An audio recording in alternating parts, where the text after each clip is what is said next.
ठंड में भूत और चुड़ैलों का ट्रेन घर। अरे चलो चलो निकलो तुम दोनों यहाँ से। और तुम दोनों चूजे यहाँ पर क्या कर रहे हो? अपने माँ बाप के पास जाओ।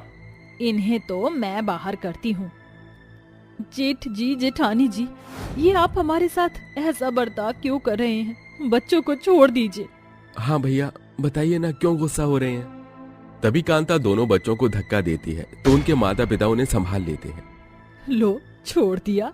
भैया भाभी, आप लोगों को क्या हो गया है? अचानक से ऐसा बताएंगे? कुछ बताएंगे क्या? हाँ जरूर बताऊंगा। सुनो, ये घर मेरा है तो तुम्हें तुम्हारी असली औकात दिखा रहा हूँ। घर से बेदखल करके, समझे? अब से इस घर पर मेरा कब्जा है। माँ जब तक थी तब तक मैं लिहाज किया करता था, लेकिन अब ये सारी प्रॉपर्टी मेरी है। हाँ, तुम दोनों यहाँ से जाओ। जेठानी जी, जेठ जी, आप हमारे साथ ऐसा नहीं कर सकते। इस घर पर हमारा भी हक है। माँ जी ने जितना हिस्सा आपको दिया है उतना हमारा भी है। हम कहाँ जाएंगे बाहर रहने? ऊपर से जनवरी की कड़कड़ाती ठंड है। आप हमारे साथ ऐसा बेहुदा मजाक नहीं कर सकते। कहीं भी जाओ, हमारी बला से मर जाओ, हमें क्या। ताई जी, माँ, आप सब लड़ क्यों रहे हो? क्या हुआ?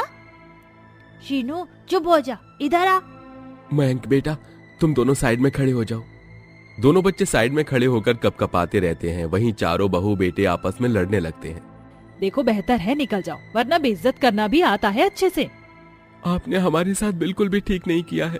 मैं वापस आऊंगा और अपना हिस्सा लेकर ही रहूंगा, चाहे उसके लिए मुझे कोर्ट कचहरी तक क्यों न जाना पड़े। अरे चल चल निकल।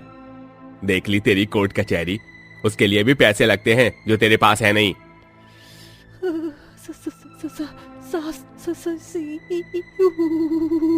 अंकित जी, ठंड बढ़ती जा रही है, बच्चे भी कांप रहे होंगे। चलिए कहीं चलते हैं, वरना रात में कुछ भी ठहरने की जगह नहीं मिलेगी। हाँ हाँ जाओ, और ये लो अपना पोटली। मजबूरन अबीरा अंकित को अपने बच्चों समेत ठंड में भटकना पड़ता है। चलते चलते वो रेलवे स्टेशन के पास पहुंच जाते हैं, जहां एक खाली जगह पर टूटा फूटा पुराना एक ट्रेन का डिब्बा था। पापा, हम यहाँ पर क्यों आए हैं? हाँ मम्मी पापा, बताओ ना, मुझे बहुत ठंड लग रही है, भूख भी।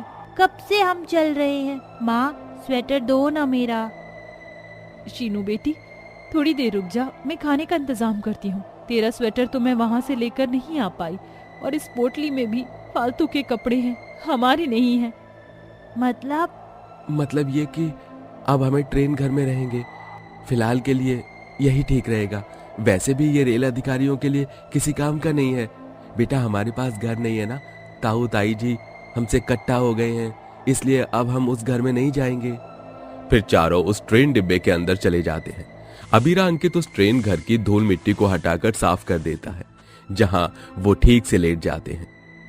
कुछ देर बाद बच्चे दोबारा खाने की जिद करते हैं तो अंकित उठकर कहता है, अबीरा, दोनों बच्चों को भूख लग रही है। मेरा काम तो कुछ दिन पहले से ही छूट गया था, इसी बात का भैया ने फायदा उठाया है। मैं आसपास कोई काम देख कर आता हूँ, पैसे मिले तो बच्चों के लिए खाना भी ले आऊंगा। अजीब, जल्दी आना। ठीक है। कांपता हुआ अंकित रेलवे स्टेशन पर जाकर काम ढूंढता है तो उसे कुली का काम मिल जाता है। फिर वो लोगों का सामान उठाकर टैक्सी तक छोड़ देता है। उसके बदले उसे कुछ पैसे मिल जाते हैं। उन पैसों से वो चाय समोसे खरीद कर अपने बच्चों को खिला देता है। अरे वाह, मजा आ गया पापा, गरम गरम समोसा खाकर। मुझे भी पापा, पर भूख और लग रही है। बेटा, और तो है नहीं, तुम मेरे हिस्से का खा ले। और अबीरा, तुम क्यों नहीं खा रही है? तुम भी खा लो। आप बच्चों को दे दीजिए। फिर दोनों माता पिता अपने बच्चों को अपने हिस्से का खाना खिला देते हैं। फिर बच्चों को ठंड लगने लगती है तो पोटली में कुछ फटे चिटे कपड़े थे, जिन्हें वो बच्चों को उड़ा देती है। जेठानी जी ने सब कुछ जानबूझकर किया है। कम से कम कुछ ढंग के कपड़े ही रखती थी, लेकिन नहीं, फटे हुए दिए हैं। ऐसे बेचारे माँ बाप और बच्चों का ठंड में बड़ी मुश्किल से ट्रेन घर में दिन गुजरता है। कुली के गिने चुने पैसों से बच्चों का पेट नहीं भर रहा था, तो इसलिए अबीरा बच्चों को ट्रेन घर में बिठाकर ट्रेन में जाकर गाना गाने लगती है। ए मालिक तेरे बंदे हम, ऐसे हो हमारे करम, नेकी पर चले और बदी से डरे, ताकि हंसते हुए निकले दम। ए मालिक तेरे बंदे हम। उसकी लाचारी देख और गाना सुन आसपास की ट्रेन यात्री उसे कुछ पैसे दे देते हैं, जिससे वो बच्चों के लिए कुछ खाने को ले जाती है और बच्चों को ठंड लगने पर आग जला देती है। लो बच्चों, ये खा लो। दोनों माता पिता रेलवे स्टेशन पर संघर्ष करके ट्रेन घर में अपना जीवन यापन कर रहे थे। फिर एक दिन कांता और ललित उन्हें रेलवे स्टेशन पर देख लेते हैं। अजी, ये तो बड़े मजे से जी रहे हैं। मुझे लग रहा है आपका भाई वकील लेकर आ जाएगा। इससे अच्छा है इन्हें हम खत्म कर देते हैं। तुम ठीक कहती हो। तभी दोनों पति पत्नी भीड़ का फायदा उठाकर दोनों को अलग अलग जगह पर रेलवे स्टेशन से पटरी पर धक्का दे देते हैं, जिससे ट्रेन के नीचे वो कुचल कर मर जाते हैं और भूत चुड़ैल बन जाते हैं। भैया को यहाँ पर भी चैन नहीं आया जो हमें मारने चले आए। अब हमारे बच्चे कैसे रहेंगे हमारे बिना? इस बार उन दोनों ने अपनी हद पार कर दी है। मैं हमारा हिस्सा लेकर ही रहूंगी। बच्चों के लिए फिलहाल हमें अपने बच्चों के पास जाना होगा, उसी रूप में। दोनों माता पिता इंसानी रूप लेकर अपने बच्चों के पास जाते हैं। माँ, पापा, आपने आने में इतनी देर क्यों लगा दी? कब से भूख लग रही है और ठंड से कुछ करो ना। इस ट्रेन घर में तो ठंड ही लगती रहती है रोज। 2 मिनट रुक बेटा।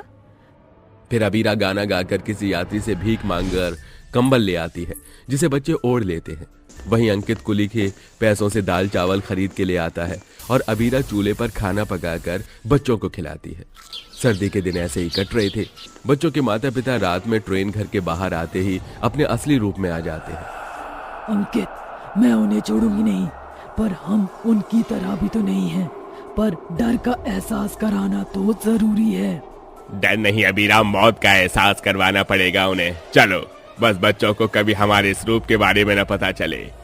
ये बात दोनों बच्चे ट्रेन घर की खिड़की से सुन लेते हैं। इसका मतलब हमारे मम्मी पापा भूत और चुड़ैल बन गए हैं।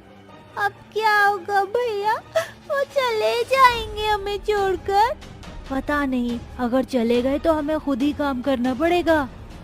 दोनों भूत और चुड़ैल अपने जेठ जिठानी के पास पहुंचकर उन्हें घसीटते हुए रेलवे स्टेशन की पटरी तक ले आते हैं। चुड़ैल, भूत। नहीं, हम आपके प्यारे देवर और देवरानी हैं, जिन्हें आपने रेल की पटरी पर मारा था। अब आपको इसी ट्रेन की पटरी पर मौत का एहसास होगा। अब कुचल कर मरने के लिए तैयार हो जाइए। फिर भूत और चुड़ैल उनके हाथ पैर बांधकर पटरी पर खड़ा कर देते हैं और सामने से एक तेज रफ्तार में ट्रेन आती है। इतने में दोनों भूत और चुड़ैल उन्हें हटा देते हैं और वो दोनों बहुत घबरा जाते हैं। क्यों? मौत को जब करीब से देखा तो डर लगा ना? माफ कर दे मेरे भाई, हमसे गलती हो गई, हमें छोड़ दे। कैसे छोड़ दूं आपको? आपने तो हमसे हमारा घर छीन लिया और हमारे बच्चों को अनाथ भी कर दिया। तरस नहीं आया आपको? इसलिए शायद भगवान ने आप दोनों को इतने समय से बेऔलाद रखा। औलाद होती तो आप मेरे बच्चों का दर्द समझते, लेकिन नहीं। पता है कैसे ठंड में ठिठुर रहे हैं मेरे दोनों बच्चे। अगर आप हम दोनों को अभी मार देते तो आपने हमसे जो प्रॉपर्टी छीनी है उसका क्या करते हैं? क्योंकि आपकी तो कोई औलाद ही नहीं। हम चाहें तो आपको मार सकते हैं, लेकिन मारेंगे नहीं, क्योंकि हम आपकी तरह नहीं हैं। हमसे गलती हो गई अबीरा। अंकित, हम दोनों को माफ कर दो।